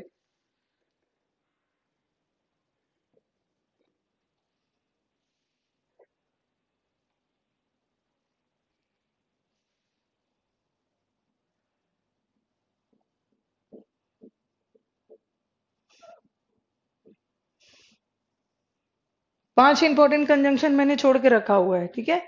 पहले इसे समझ लेते हैं। Inversion has been coined from the word inverse, ठीक है? ये इन्वर्जन वर्ड बना है किससे? इनवर्स से। इनवर्स का मतलब क्या होता है? अभी कोई कुछ भी नहीं लिखेगा, क्योंकि मैं सब फेयर में फिर से लिखूंगी। पहले आप समझोगे, लिखोगे कुछ भी नहीं। लिखने की कोशिश करोगे ना, या स्क्रीनशॉट वगैरह तो समझ नहीं पाओगे। पहले समझोगे फिर बाद में लिखोगे। Inversion has been coined from the word inverse. Inverse का मतलब क्या होता है? ऑपोजिट, उल्टा, ठीक है? इन्वर्स कर देना मतलब उल्टा कर देना। जनरली हमारे सेंटेंस में पहले सब्जेक्ट आता है कि वर्ब आता है? जनरली हमारे सेंटेंस में पहले वर्ब नहीं आता है, पहले सब्जेक्ट आता है, उसके बाद वर्ब आता है। और इन्वर्जन कब होता है? उल्टा कब हो जाता है? जब सब्जेक्ट से पहले वर्ब आ गया। और वर्ब में भी इन्वर्जन कभी भी मेन वर्ब के साथ नहीं होता है। इन्वर्जन हमेशा ऑक्सिलरी वर्ब के साथ होता है। एंड होपफुली सबको पता होगा ऑक्सिलरी वर्ब किसे बोलते हैं? सहायक क्रिया, ठीक है? अगर आपसे कोई पूछे कि इन्वर्जन क्या होता है, तो सबसे पहले इजी लैंग्वेज में आप बोलोगे इन्वर्जन क्या होता है? जब सब्जेक्ट से पहले वर्ब आ गया। जनरली सेंटेंस में पहले सब्जेक्ट आता है, उसके बाद वर्ब आता है। इन्वर्जन कब होता है? जब सब्जेक्ट से पहले ही वर्ब आ जाए। और वर्ब में कौन सा वर्ब? ऑक्सिलरी वर्ब, ठीक है? सहायक क्रिया। कभी भी मुख्य क्रिया मेन वर्ब के साथ इन्वर्जन नहीं होता, हमेशा ऑक्सिलरी वर्ब के साथ होता है। और जनरली हमारा इन्वर्जन किस टाइप ऑफ सेंटेंस में होता है? Generally inversion takes place in interrogative sentence, ठीक है? What are interrogative sentences? There are many student जिसके दिमाग में है कि अगर कोई सेंटेंस हु से, व्हाट से, वाई से, कोई सेंटेंस में हु, व्हाट, वाई, व्हेन लगा है, इसका मतलब है ये वो इंटरोगेटिव है, प्रश्नवाचक है। ऐसा नहीं है। इंटरोगेटिव प्रश्नवाचक सेंटेंस की पहचान क्या है? Question mark. जब भी सेंटेंस में क्वेश्चन मार्क रहे वही सेंटेंस इंटरोगेटिव है। ओके, वो हाउ, व्हाट, व्हेन से सेंटेंस इंटरोगेटिव नहीं बनता है। और जनरली हमारा इन्वर्जन किस टाइप ऑफ सेंटेंस में होता है? इंटरोगेटिव सेंटेंस में। अभी मैं बता रही हूँ, ध्यान से सब सुनोगे। एग्जाम्पल क्या, ऐसे ही कुछ लिखना नहीं है इसको, फिर से मैं लिखूंगी। वॉट यू आर डूइंग,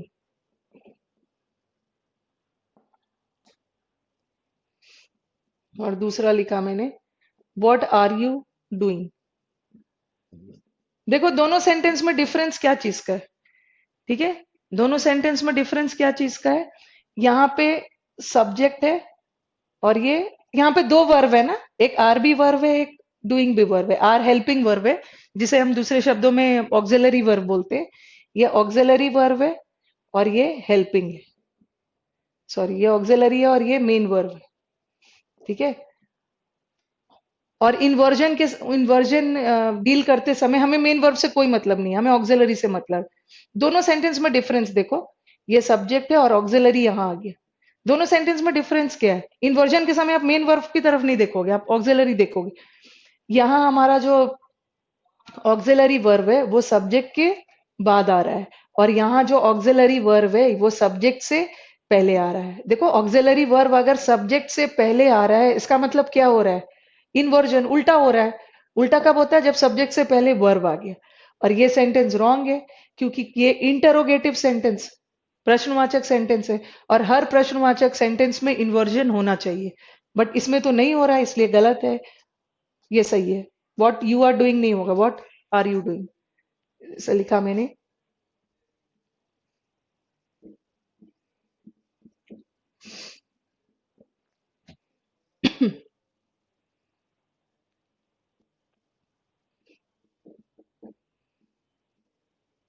दोनों सेंटेंस में आप ध्यान दो, दोनों सेंटेंस में क्या का डिफरेंस है। यहाँ है ही विल और यहाँ पे विल ही, किसमें इन्वर्जन हो रहा है। इन्वर्जन किसे बोलते हैं, जब सब्जेक्ट से पहले ऑक्सिलरी आ गया, ये ऑक्सिलरी वर्ब है, ठीक है। यहाँ जो हमारा ऑक्सिलरी वर्ब है वो सब्जेक्ट के बाद आ रहा है, और यहाँ जो ऑक्सिलरी वर्ब है वो सब्जेक्ट से पहले आ रहा है। इसका मतलब है इस सेंटेंस में इन्वर्जन हो रहा है, बट इसमें इन्वर्जन नहीं हो रहा है, इसलिए ये गलत है। इस सेंटेंस में इन्वर्जन की जरूरत है, क्यों, क्योंकि ये सेंटेंस क्वेश्चन मार्क है और हर क्वेश्चन मार्क सेंटेंस में इन्वर्जन होता है। चलो मुझे बताओ, पहले यहां तक क्लियर है, फिर मैं आगे अब एक स्टेप और बढ़ू। Is it clear till here? बताओ, फटाफट रिस्पॉन्ड कर दो। जनरली अभी तक दो ही चीज मैंने बताया। इन्वर्जन मतलब उल्टा, उल्टा कब होता है, जब सब्जेक्ट से पहले वर्ब आ गया, और वर्ब में भी कौन सा, ऑक्सिलरी वर्ब। जनरली इन्वर्जन किस टाइप ऑफ सेंटेंस में होता है, इंटरोगेटिव सेंटेंस। और इंटरोगेटिव सेंटेंस की पहचान क्या है, क्वेश्चन मार्क। हर क्वेश्चन मार्क सेंटेंस में इन्वर्जन होना चाहिए, बट इसमें नहीं हो रहा है, इसलिए ये गलत है, ये सही है। ठीक है, इतना दूर तक क्लियर है। चलो एक स्टेप और आगे बढ़ते हैं। इसको लिखना नहीं था, ठीक है, मैं लिखूंगी बाद में अच्छे से। कुछ तो टेक्नो सेवी है, वो तो स्क्रीनशॉट ले लिया होगा।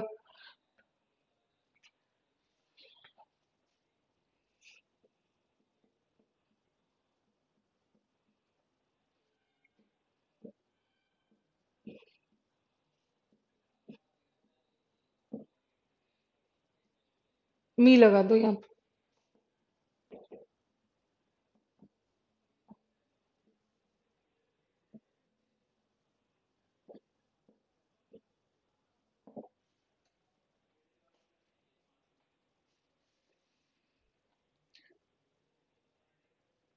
अब मुझे आप बताओगे कि दोनों में से कौन सा सेंटेंस सही है।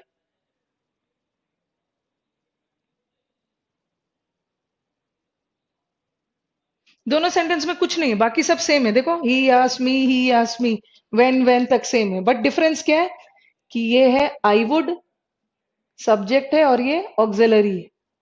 कम तो मेन वर्ब है, हमें कोई मतलब नहीं, और यहाँ सब्जेक्ट के पहले ऑक्सिलरी। कुछ का डिफरेंस नहीं है, सारा सेंटेंस सेम है, आई वुड है और वुड आई।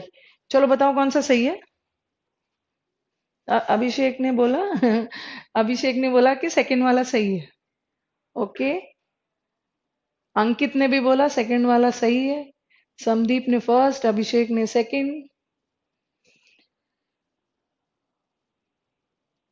निखिल ने भी second, Tushar first one. Finally Tushar has made his entry, participated in the class. Vivek ने second, Nikhil second, first is right. Mohit ने बोला फर्स्ट, गौरंग सेकंड। मुझे पता है मैक्सिमम आंसर सेकंड आएगा, but second answer is wrong Gaurang. आपके दिमाग में आ रहा होगा, ये देखो, ये देखो, दोनों सेंटेंस में डिफरेंस क्या है, किसमें इन्वर्जन हो रहा है। सेकंड सेंटेंस में इन्वर्जन हो रहा है, ओके, और फर्स्ट सेंटेंस में नो इन्वर्जन। पहले मुझे बताओ, क्या इस सेंटेंस में इन्वर्जन की जरूरत है। मुझे जहां तक लग रहा है वो सही है मैम, क्योंकि इंटरोगेटिव नहीं है। ये Sonia, Sonia is right. Sentence में ना व्हेन और हाउ देख के ये मत समझ लेना कि सेंटेंस इंटरोगेटिव है, कि व्हेन, ये सेंटेंस इंटरोगेटिव नहीं है, ये सेंटेंस फुल स्टॉप से खत्म हो रहा है, ठीक है। और फुल स्टॉप वाला सेंटेंस इंटरोगेटिव नहीं होता है, इसलिए इसमें इन्वर्जन नहीं चाहिए, इसलिए पहला आंसर सही। ओके,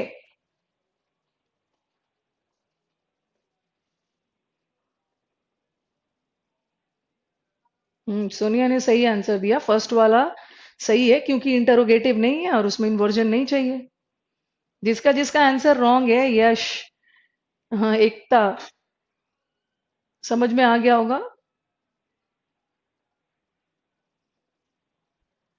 अगर इसी सेंटेंस को मैं ऐसे लिखती ना, व्हेन आई वुड कम,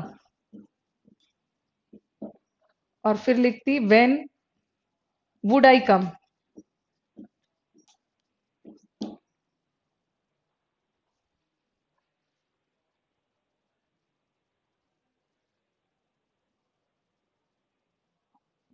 आप कौन सा सही है?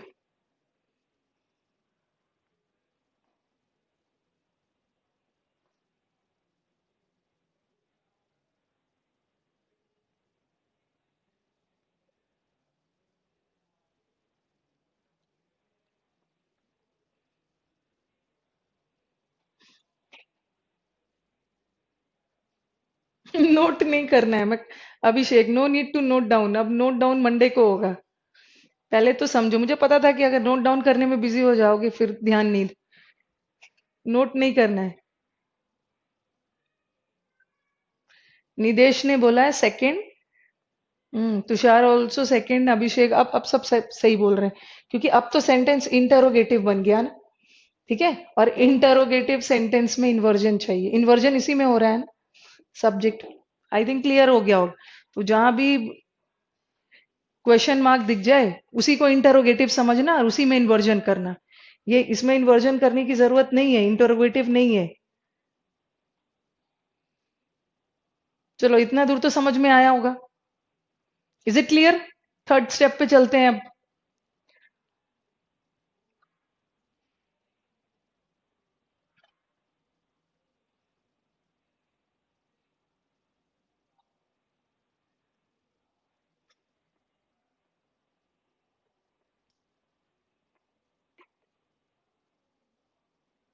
चलो, अब मैं आगे थर्ड स्टेप में बताऊंगी ना।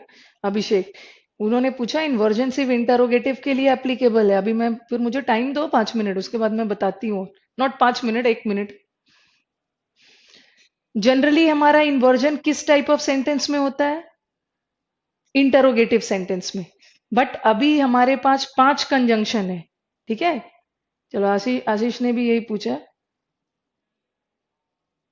माय गॉड, गौरंग ने बोला कि आज बहुत अच्छा पढ़ाया मैम आपने। तो इसका मतलब है गौरंग, बाकी के दिन मैंने खराब पढ़ाया है। My God, again he has lost his mind.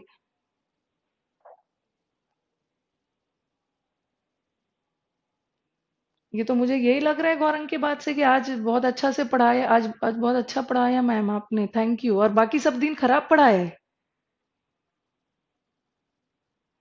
गलती बाटी। क्या बोलना चाह रहे हैं नितेश? गलती बाद ही तो हो सकती है मैम। क्वेश्चन क्लियर करिए। हाँ, चिन्मय ने बोला है कि सोया नहीं होगा अच्छे से। ये तो मेरे बदले चिन्मय ने आंसर दे दिया है।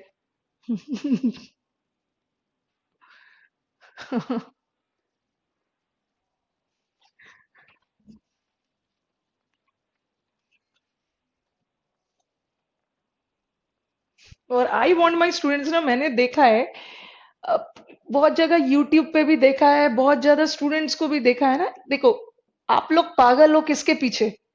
ग्रामर। और अपने टीचिंग करियर में देखा है मैंने, जो इसके पीछे पागल होते हैं ना, वो ज्यादा से ज्यादा मेंस में 120-30 स्कोर करेंगे। ठीक है। ग्रामर को उतने ही पढ़ना है ना जितना आपके एग्जाम्स में आता है। ऐसा नहीं है ना कि एक एक वर्ड का पोस्टमार्टम कर डालना है। क्योंकि यहाँ हम लोग ग्रामर का ना कोई रिसर्च कर रहे हैं, ना कुछ टाइम पास कर रहे हैं। ठीक है। हम हमारा जो स्टडी है ना, डायरेक्टली एकदम हाईली एग्जाम ओरिएंटेड है। तो ग्रामर का वो सारा चीज कवर कर लो ना जो एग्जाम में आता है। ऐसे तो रिसर्च करने चलोगे तो बहुत है। और आई कैन अंडरस्टैंड, सिर्फ इंग्लिश ही नहीं पढ़ना है ना, मैथ्स, रीजनिंग, जीएस सब है, तो उतना ही ग्रामर पढ़ो जितना हमारे एग्जाम्स में आता है। पोस्टमार्टम मत करो, ये होगा तो वो होगा, ये से इतना आएगा। बट आपका इतना स्कोर नहीं मैटर कर रहा है, आपको अपना वोकैब बढ़ाना है। वोकैब बढ़ा के आप अपना प्रेपोजिशन, फिक्स प्रेपोजिशन अच्छे से ठीक करो। वर्ड पावर बढ़ाओगे तो आप, आपका क्लोज टेस्ट होगा, पैसेज का अंडरस्टैंडिंग बढ़ाना, वो सबसे स्कोर बने। इसको पढ़ पढ़ के कितना टाइम वेस्ट करोगे? निखिल ने बोला, निखिल ने रिस्पॉन्ड किया। यस, कुलदीप ने बोला your demo class and regular class are the same. See Kuldeep, it's a very nice compliment from me. लेकिन मुझे बहुत सारे बच्चे बोलते हैं कि मैम, जो ऑफलाइन में आते हैं, कि आपने जिस एनर्जी से फर्स्ट क्लास लिया था, लास्ट क्लास भी उसी एनर्जी से लिया है। तो आपका बूस्ट और आपके comments are very encouraging for me. तो अच्छे अच्छे आपके कमेंट्स मिलेंगे तो नो डाउट मैं और भी एनकरेज होते रहूंगी। हम्म। गौरंग ने बोला, मैं जो भी कहना चाहता हूँ अलग ही मीनिंग निकल जाता है। आप पता नहीं आप किस वे में बोलते हो। मैं आपने डायरेक्ट बोला और आपने डायरेक्ट मीनिंग निकाला। और निखिल ने बोला मैम मैं वोकैब के लिए पागल होता हूँ। नहीं, आप ग्रामर के लिए भी पागल हो, ऐसा नहीं बोल रही हूँ, दोनों के लिए पागल होना है। चलो अब क्या कर रही हूँ, फाइनली मंडे को इन्वर्जन अच्छे से स्टार्ट करूंगी। ठीक है, अभी तो मैंने सिर्फ समझाया और बोर्ड वगैरह रब कर दिया। ठीक है, इन्वर्जन अच्छे से जो मैं लिखूंगी तब आप लिखना।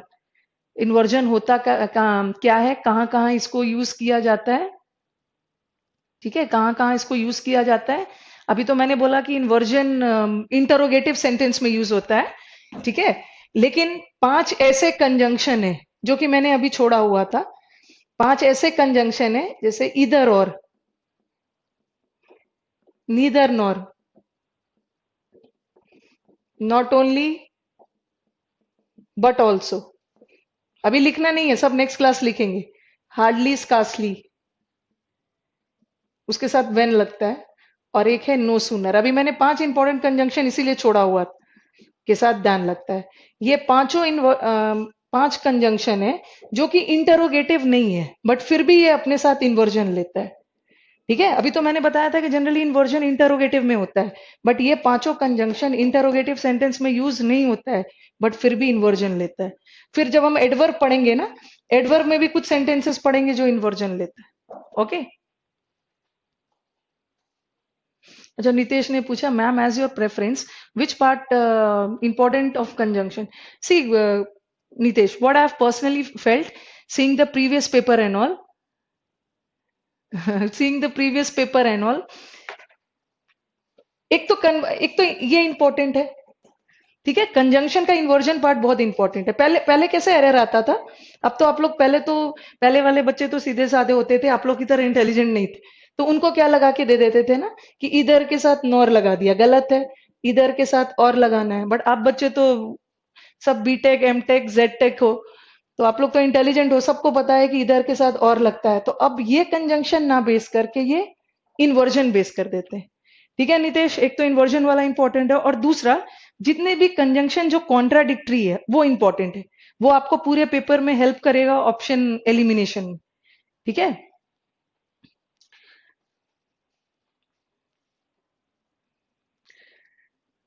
अब आपको, चलो अब क्लास में एंड कर देती हूँ। कंजंक्शन के बाद कौन सा टॉपिक स्टार्ट होगा? Very beautiful topic, verb start होगा। और वर्ब तो काफी लंबा चलेगा क्योंकि बहुत इलेबोरेट टॉपिक है। ठीक है। कुलदीप ने बोला मेरा वो क्या परफेक्ट करा दो ma'am, I I will be your slave. My god, ऐसे बातें नहीं करते हैं कि I I I never want my student to be slave. ठीक है, चलो नितेश, थैंक यू।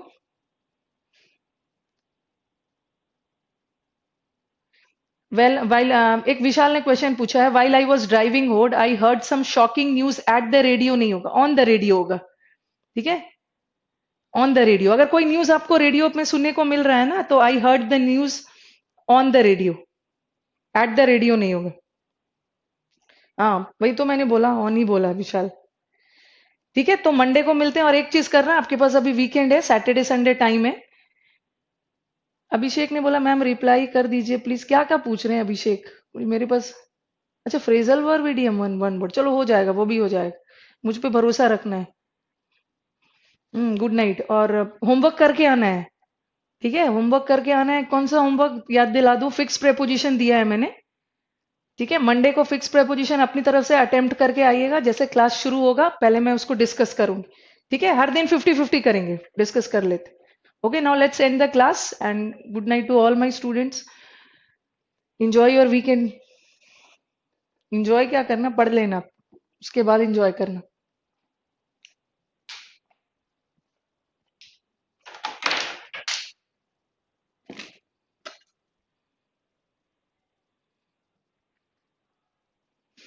कर लेंगे Nitesh, no need to worry, उसको भी डिस्कस कर लेंगे, लास्ट शीट जो है। Yes, good night to all and happy weekend.